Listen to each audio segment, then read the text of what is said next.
Hey guys, what's up? In a short tutorial video, I will show you how you can make Google your default search engine in the Arc web browser. So let's get started. In the first step, launch the Arc web browser on your computer. And here on your home screen, click on that icon in the very top left corner to access your browser settings.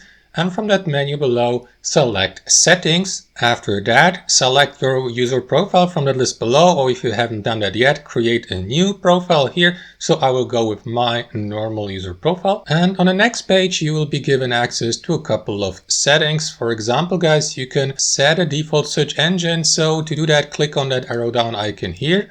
As you can see, Google is usually the default search engine, but you can also switch to DuckDuckGo or Perplexity or Yahoo or Microsoft Bing. So to make Google your default search engine, simply select Google. That's basically it. Now you can return to the previous menu by clicking on that arrow icon here, close that window. And if you click on that URL bar at the top here on your home screen, you will see that Google is your default search engine. So that's basically it. Thanks for watching and have a wonderful day.